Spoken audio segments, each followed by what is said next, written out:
Hi, I'm Jamey from Stonemaier Games, and today I'm going to talk about my favorite games that play out of the box with 6 or more players.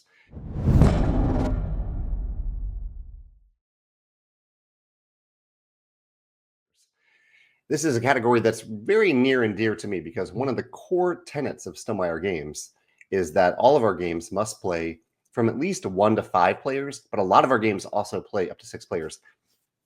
And the reason for that is that we want to, for all those player counts, we want to be able to be accessible to those who primarily play games solo, which we think is around 10% of people.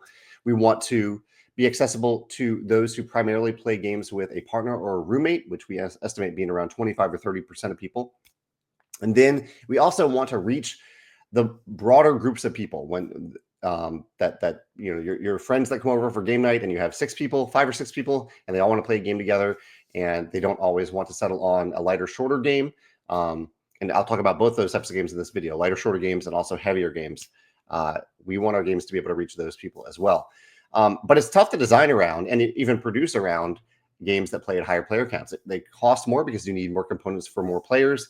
You have to consider, or we try to consider, the total playing length of the game, the playing time, and the downtime between turns. So you almost have to design around these player counts, these higher player counts, if you are considering them. So I'll talk about that in the video today. I'll also bring in some of our panelists to talk about their favorite games that play 6 or more players out of the box. Now let's start out with Stonemaier Games. We have a lot of games that play 6 or more players. There's Viticulture, plays up to 6. Euphoria plays up to 6. Between Two Cities plays up to 7. Scythe plays up to 5 out of the box, but it does have a 6 or 7 player expansion in Invaders from Afar. Charterstone plays up to 6. My Little Scythe plays up to 6. Between Two Castles, Wingspan with flock mode. So we added a new mode that plays 6 or 7 players when you add Wingspan Asia. Red Rising, Libertalia, Rolling Realms, Expeditions adds a 6 player in the expansion, and the upcoming game Vantage also plays 6 players, up to 6 players out of the box. So even though for the rest of the video I won't mention games that where you need an expansion to get up to 6 players, I did mention 3 here: Scythe, Wingspan, and Expeditions. You need an expansion to take them from 5 to higher player counts, either 6 or even 7 players. So a lot of Stonemaier games do this. This is a big focus of Stonemaier Games. I asked Stonemaier ambassadors, some of their picks, and into 2 categories: lighter games and heavier games.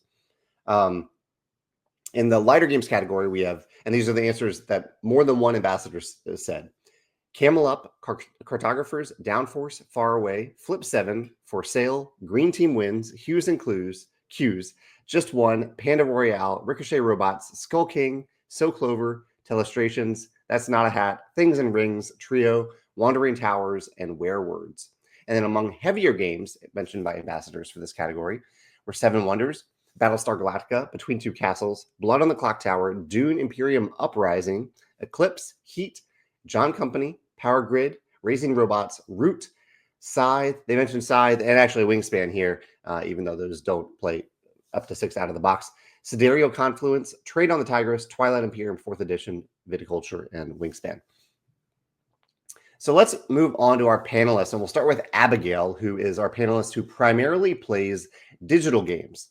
So she had 2 games that she picked for this category. One is Mysterium, and Abigail says Mysterium has dual options for larger groups, both a pass and play offline version and an online version. Both are effective with a chat feature and a game that can host up to 8 people.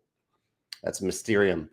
And then at number 1, she picked one of our games, Charterstone. She says Charterstone has a built-in online lobby that enables larger group play without leaving the app. I find Charterstone is incredibly fun at the full player count, and asynchronous play enables longer duration games without taking up table space for days on end.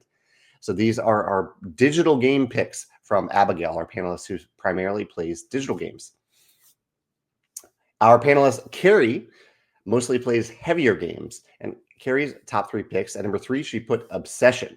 She says, this does require expansions to play at 6+, and it could possibly play long at high player counts. But to be a game that can accommodate high player numbers while being a beautiful and heavy game, it will always be worth it to me. Number 2 for her was Blood on the Clocktower. It works with a high player count while also giving the space to play a very strategic and brain-burning game. And it kind of surprised me at first, Ed, that both Ambassadors and Carrie considered Blood on the Clocktower to be a heavier game. And then I thought about my games of Blood on the Clocktower, which are these large group social deduction games, but they're heavy because there are so many roles in play in the game. And you really have to understand the dynamics of those roles if you are going to do well in, or even really participate in Blood on the Clocktower. So I definitely understand why they are calling it a heavy game after I thought about it a little bit. And then Carrie's number one pick was Raising Robots. Raising Robots, she says, all actions are carried out by all players simultaneously, making for nice, heavy decisions without too much waiting around. I'll talk about that more in detail in a few minutes. Last, we have Skylar, our family gamer panelist. She primarily plays games with her family. At number 3, she picked Bad Company. She says, this game has you planning heist and escaping the police as you roll dice and gain resources. We love the clever dice mechanism and the suspense it creates as you race to escape. At number 2, she put Colt Express. In this game, players use their limited cards to simulate robbing a train. As fans of slapstick-type comedy, this one has us laughing away as we steal each other's loot. And Colt Express, I think, works well at higher player counts because you are simultaneous, and you'll hear that word a lot here today, simultaneous. You're simultaneously choosing cards and you end up putting them in a stack. And then together, you reveal cards from that stack to execute the different actions that all players are taking in the game. So there's a simultaneous programming element of the game, and then you are revealing these things all together to see how it all works out on this this heist train. And then last, Skylar chose a game that I'm not familiar with at all called It's in the Bag Junior. She says this game has 3 rounds with describing words and acting them out. This is our go-to game when we have a big group of various ages. I'm wondering maybe if it's a little bit like the game Celebrity. Monikers is another name for it. Yeah, this is kind of a classic party game here. So on to my picks now. First, I'm going to do my list of top 3 lighter games that play out of the box for 6 or more players. And my honorable mentions for this category, quite a few here. Camel Up, Sushi Go, Mysterium Park, Avalon, Wits and Wagers, Ink and Gold, Six Nimmt, Code Names, Caution Signs, Just One, So Clover, A Fake Artist Goes to New York, and Telestrations. And let me finally show you something other than my face here as we talk today, as we get to the top 3. All right. Here is number 3. Did I do these in the right order? I believe so. This is Skull King that you're looking at. Let's see if I did this right. Yes, Skull King. I have a Skull King at number 3. So Skull King is a trick-taking game that scales really well, I believe, up to 6, 7, or even 8 players. I believe 8 is the max for Skull King. And it's a game where you are bidding simultaneously on how many tricks that you think you'll win, and then you perform these tricks. And I think trick taking is a really great. It exemplifies short, simple turns. And because of short, simple turns, trick taking games can scale up really, really well. On your turn in a trick taking game, all you're doing is playing a card, and that's all. That's what you're playing a card into the trick, and then you keep on moving. And so I think quick, simple turns really help to prevent downtime. I think these larger player count games get bogged down if they have you doing multiple things on your turn. If your turn takes a while, then other players, the other 5 players at the table potentially are sitting there waiting around for their turn. They can plan a little bit for their turn, but there's just a lot of downtime if you have more complex turns. Trick taking doesn't do that though. Trick taking has very quick, simple turns. And Skull King also, there's a bit of a chaotic element to the game where you are trying to predict whether or not you can win any given hand. If I bid 3, I know that I need to try to win exactly 3 hands. But when you have more players at the table, it's just I have less control and less knowledge over what other players are going to play to impact each individual hand. And so it takes away, I think, a little bit from the strategy at those higher player counts, but the chaos and fun it adds to those games is worth the trade-off, in my opinion, for Skull King, my number 3 lighter game pick in this category. And number 2, I have Downforce. This was mentioned earlier, I think, by a few different people. Downforce is a racing game that I think actually plays best at 6 players, but it can play at the lower player counts as well. This is a racing game where you're just trying to do one loop around a track. There are a bunch of different tracks available for this game. And on any given turn, I mentioned downtime, there's very little actual downtime, or it feels like there's very little downtime in Downforce, because all you're doing is playing a card on your turn and then moving all the cards on that card. Let's see if we can get this actual part of the image here. Here we go. So these are the cards that you're playing on your turn. So if I play this card right here, then first I need to move the red car, which may or may not be my car. I need to move it 6 spaces forward. Then I need to move the black car 4 spaces forward. I can choose any car that's not listed on this card to move 2 spaces, and then move 1 car here. So even though, say it's your turn and you have the red car and you're playing this card, even though I'm not red, I might still have one of these other colors. And even if I don't have black or green, I might be wild, and I might try to convince that player to move my car instead of someone else's car. So even though it's not my turn, I have no agency at all. I am still participating in other players' turns as they are moving potentially my car forward, or they're moving other cars out of the way so that I can slip my car through and advance on the track. So I think Downforce does. It keeps the drama high on any given turn, even if you don't have any decisions to make when it isn't your turn. And it's also it's in the lighter category because it's really easy to teach and play Downforce. At number 2, that's Downforce. At number 1, I had a lot of great cooperative party games to choose from. Just One, So Clover, Fun Facts, Ito. More recently, I had Caution Signs, which isn't cooperative, but I typically played in a cooperative style. Really love those games, but I think when it comes down to it, still my favorite game to play is Blob Party. If I'm in the mood for a larger group cooperative game where everyone's involved the entire time, that game is going to be Blob Party. In Blob Party, you reveal a category card and a word card. So the category might be locations, and the word might be pizza. So pizza locations, and you have to write down something on your dry erase mat and reveal that to all the other players. And anyone who wrote down the same thing, they blob together. The goal of the game is to blob together. Those people blob together, and then from then on for the rest of the game, until everyone blobs together and has the same cohesive answer. Until that point, you produce. You each still write down something on your dry erase mat, but you only present one of those answers to the group, because you are a blob now. You're only presenting one answer. I think it works really well. It's very easy to teach and play. It has played well at groups way higher than the components even allow for. And yeah, I've just had a blast with Blob Party, and think that right now it is my top lighter game to play at 6 or more players. All right, let's move on to the heavier games. My honorable mentions for heavier games are as follows. Sidereal Confluence. Haven't played that in a while. It's a great... So this game uses trading to keep all players engaged at all times. You're doing a lot of trading between players in this game. Seven Wonders. It uses the draft a hand of cards. So you're passing a hand of cards around the table. You're actively involved throughout the game, the entire game, as you're playing Seven Wonders, because you always have something to look at in your hand that you're choosing from. And Trade on the Tigris, another game with a lot of real-time trading that happens that keeps players engaged no matter what the player count is. Those are my honorable mentions. I haven't played Sidereal Confluence or Trade on the Tigris in a while. That's why they're here. Seven Wonders I put here because I have come to play it so much more often on Board Game Arena than in real life, because it's so fast on Board Game Arena. But it is a great game there. But at my top 3 heavier games, I put at number 3, I have it up on my screen here. I put a game that I believe Carrie mentioned earlier, and that is Raising Robots. So I mentioned that I'd be talking about the word simultaneous a lot during this video, and this is another game that features simultaneous play. You are activating your robots, your tableau of robots, and your tableau of actions that you can upgrade simultaneously with all the other players. You were also simultaneously, before you're doing that, you're making a simultaneous decision with the other players to determine which actions will be available in this round. And you do that. I wanted to use this photo in particular because there's this mat up here. It's zoomed in a little bit too far. This mat up here are the 5 different actions in the game.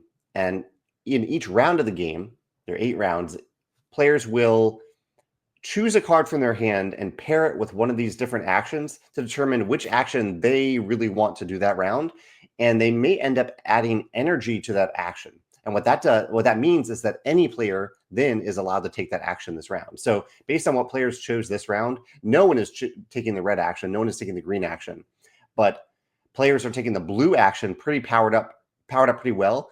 The purple action only powered up a little bit, and the orange action semi-powered up. All players are going to be taking those actions as they activate their player mats. So it's a nice element of how the things that you choose impact other players, even though the meat of the game is in the actual activation of your player mat. There's a lot of heavy decisions to make when you do that, but you do it simultaneously. So you're not slowing down the game for any other player. So I think those are the two ways. You can either have a real-time element of the game, real-time trading. You can have simultaneous play in these heavier games, or you can have quick, simple turns, like really quick, simple turns as you move along. Yeah, I think those are maybe the three best methods to have these higher player counts in heavy games. So that is Raising Robots at number 3. At number 2 is Cartographers. And our ambassadors actually picked this as a lighter game, but I think there are enough rules and levels of complexity and depth to Cartographers that I probably wouldn't teach it or play it with the same folks that I'd play a game like Blob Party with. I think this is a slightly more of a gamer level game. Not to exclude anyone who wants to play lighter games or who knows lighter games and wants to play heavier games, but just for me, just given the complexity of this game, I consider it a heavier game. Cartographers is again a simultaneous game where you are drawing polyomino shapes. I never draw as beautifully as this person did, but you're drawing polyomino shapes based on cards that are revealed on your little player mat here, trying to achieve different goals as the game proceeds. There is a touch of player interaction in this game. There's a moment in this game where you might pass your mat to another player for them to draw something bad on it, a monster on it, and then they pass it back to you. But for the most part, you are doing everything simultaneous. The things that you're doing are not impacting other players. And I think this works great. This is a way that you can scale up these games to higher player counts by slightly decreasing or heavily decreasing the amount of player interaction and just letting players build something cool or beautiful on their own. And that is very much the case in Cartographers. You're building your own map, trying to achieve these goals, trying to maximize the cards that appear on the table and have the best score over the course of the game. So that's Cartographers at number 2. Number 1 is Planet Unknown. Planet Unknown is a simultaneous game that plays really well up to 6 players, where you are moving up these tracks. And on these tracks, there's a little bit of player interaction here in terms of some tech cards that are limited in the game that you're trying to gain from some of these tracks. But the core of the game is this Industrious Susan. You can call it Lazy Susan as well, where the active player turns this Industrious Susan around the table so that their little triangular token is pointing towards one section. And then they simultaneously with all their players will choose one of the top tokens, the top tiles from their section, and they'll place it somewhere on their player mat. So I'm talking about player interaction here a lot because I think player interaction is sometimes overlooked in these simultaneous games. But the decision here of which tiles I'm going to choose impacts all other players. It impacts the tiles that they'll choose, where their little token is facing. So that the decision I make as the active player impacts all other players. And then I'm placing those tokens somewhere on my mat here to try to maximize my points. In the meantime, though, I'm also caring about my neighbors, because between me and my neighbors are goals that we need to think about. That I'm trying to have more of something than the neighbor to my right. There's a specific goal between us. And I also need to have more of something than the neighbor on my left, if possible. So 3 different levels of interaction in this great simultaneous game that plays well up to 6 players. So still reasons to care about other players, but the core decisions that I'm making are simultaneous with the other players. I'm choosing one of these 2 tiles that no one else can choose at that time, and I'm putting them on my mat and then moving up these my player mat here, and oftentimes getting benefits and using those benefits for something else. So these games with combos, I think, really work well simultaneously, so that other players aren't just watching me take a lot of different actions and getting a lot of benefits on my turn. So yeah, Planet Unknown is my top game that plays well as high as 6 players out of the box. And I think those are my picks. Yeah, those are my picks for this game. I've talked about some of the things to think about if you're designing a game that plays up to 6 players. And then from the publishing standpoint, there is the decision of is it worth adding this 5th or 6th player, knowing that it's going to require extra components for the game. But oftentimes, I think the additional cost is marginal, while expanding that game to reach 5 or 6 players that's a significant benefit for the game. If you've designed around it. If you haven't designed around that, I would never recommend just throwing in a 5th or 6th player if it doesn't work. In fact, for our game Tapestry I designed originally for 5 players, thinking I would expand it up to 6 players in an expansion. But Tapestry at even 5 players can go a little long, even though turns are quick and simple. At 5 players, it can just go long because there's a lot of things to think about in Tapestry. And so after experiencing how long the play in Tapestry lasts to go at up to 5 players, I decided that it was not in a player's best interest for me to offer a 6-player expansion, because I don't think it plays well at 6 players. I don't think it would play well at 6 players. So I think that's the decision you can make also as a publisher. You can maybe intend to add a 6th player later on, but if players really, if it doesn't work for that particular game, it's not worth adding it, in my opinion. Anyway, I'd love to hear your thoughts about your favorite lighter game that plays out of the box for up to at least 6 players, and also your favorite heavier game that plays out of the box up to at least 6 players. Let me know your thoughts and why those games work at those player counts in the comments below. Thanks.